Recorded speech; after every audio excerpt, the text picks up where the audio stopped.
আসসালামু আলাইকুম ও রহমতুল্লাহি ওবরাকাতু। প্রিয় বন্ধুরা, আপনারা কেমন আছেন? আশা করি আলহামদুলিল্লাহ আপনারা অনেকে ভালো আছেন। আপনাদের দোয়ার জন্য আল্লাহ রাব্বুল আলামিন আমাকেও অনেক ভালো রেখেছেন। বন্ধুরা, আপনারা ইতিমধ্যে দেখেছেন যে ফেসবুক ক্যাপশন এবং থাম্বনেইলে দেখেছেন যে কিভাবে কুরবানি আমাদের আসলো এবং কিভাবে আমাদের উপর কুরবানি ওয়াজিব হলো, কেন হলো, এবং ইসমাইল আলাইহিসসালামের হযরত ইব্রাহিম আলাইহিসসালামের মাধ্যমে যে কুরবানিটি হয়েছিল সেই ঘটনাটি কিভাবে হয়েছিল, সেই ঘটনাটি কেন্দ্র করে কিভাবে আমাদের মধ্যে কুরবানি আসলো, বিস্তারিত আপনারা আজকের এই ভিডিওতে আপনারা বুঝতে পারবেন।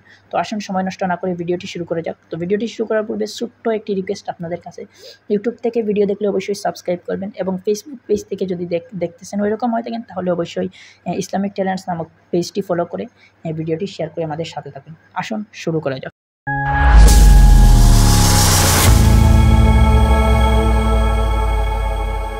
মধ্যে বিবি হাজরাকে বিবাহ করলেন, সবাইকে নিয়ে আল-আকসায় পৌঁছান এবং সেখানে বসবাস শুরু করেন। সেখানে বিবি হাজেরার সন্তান জন্ম নিলেন হজরত ইসমাইল আলাইহিসসালামের জন্ম হওয়ার পরে আল্লাহ পাক নির্দেশ হলো হাজেরা এবং ইসমাইল আলাইহিসসালামকে মক্কায় রেখে আসার। ইব্রাহিম আলাইহিসসালাম তাদেরকে মক্কায় রেখে আসলেন। হাজেরাকে বলে আসলেন, আল্লাহ পাক তোমাদের এখানে বসবাসের নির্দেশ দিয়েছে। তখন হাজেরা বললেন, নিশ্চয় আল্লাহ পাক আমাদেরকে দেখবেন। বিবি হাজেরা ইসমাইল আলাইহিসসালামকে রেখে পানির জন্য সাফা মারুয়া মধ্যে দৌড়াদৌড়ি করলেন। 7 চক্কর দিয়ে আবার ছেলের কাছে এসে দেখলেন আজকের জমজম কূপের জায়গা থেকে পানি বের হচ্ছে।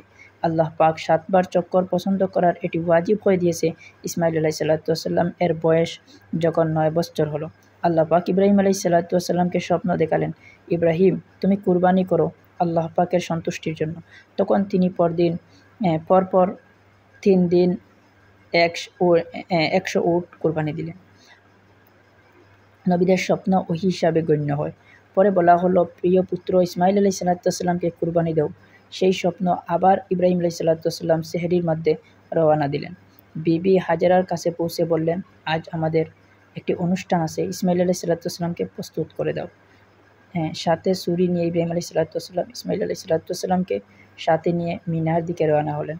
প্রতিমধ্যে শয়তান নানাভাবে ধোঁকা দিতে লাগলো। ইব্রাহিম আলাইহিসসালাম শয়তানকে পরপর 3 বার এবং 3 বার 7টি করে 21টি পাথর নিক্ষেপ করলেন। ওইভাবে শয়তানকে তাড়িয়ে দিলেন।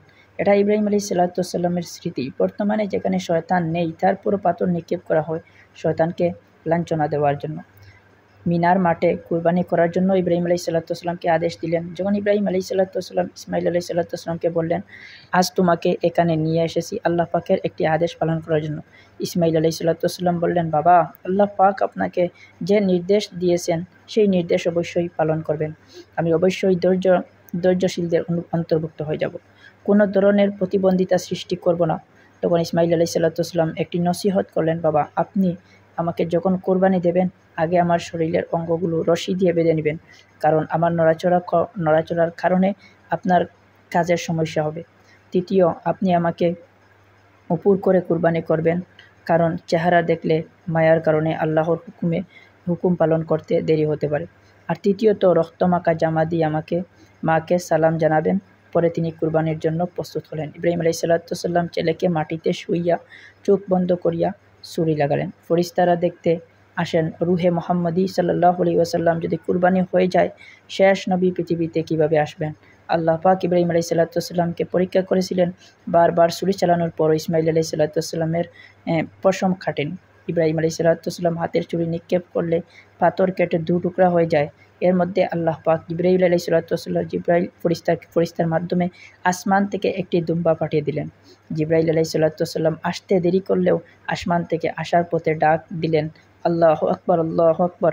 সেই কথা শুনে ইসমাইল আলাইহিসসালাম বললেন, লা ইলাহা ইল্লাল্লাহু আল্লাহু আকবার। ইব্রাহিম আলাইহিসসালাম দুম্বা কুরবানি দেখে বললেন, আল্লাহু আকবার, আল্লাহু ওয়ালিল্লাহিল হামদ। ইব্রাহিম আলাইহিসসালাম মনে করলেন ইসমাইলকে কুরবানিতে তিনি সফল, কিন্তু চোখ খুলে দেখলেন ইসমাইল আলাইহিসসালাম পাশে। এই জায়গায় দুম্বা কুরবানি হলো। পরে আল্লাহ পাক ইব্রাহিম আলাইহিসসালামের উদ্দেশ্য আয়াত পাঠ করলেন, হে ইব্রাহিম, তুমি অবশ্যই স্বপ্নকে বাস্তবায়ন করেছো, এমন আল্লাহর অনুগতকে আমি অবশ্যই প্রতিদান দিব। এইভাবে আল্লাহ পাক ইব্রাহিম আলাইহিসসালামকে পরীক্ষা করেছেন বিভিন্ন স্থানে। তো এই ঘটনাটি জেনে আপনাদের যদি ভালো লাগে থাকে অবশ্যই আমাদের এই ইউটিউব চ্যানেলটি সাবস্ক্রাইব করবেন। ফেসবুক পেজ থেকে দেখলে অবশ্যই ফলো করে রাখবেন। তো সকলে ভালো থাকুন, সকলে সুস্থ থাকুন। দেখা হচ্ছে সকলের সাথে।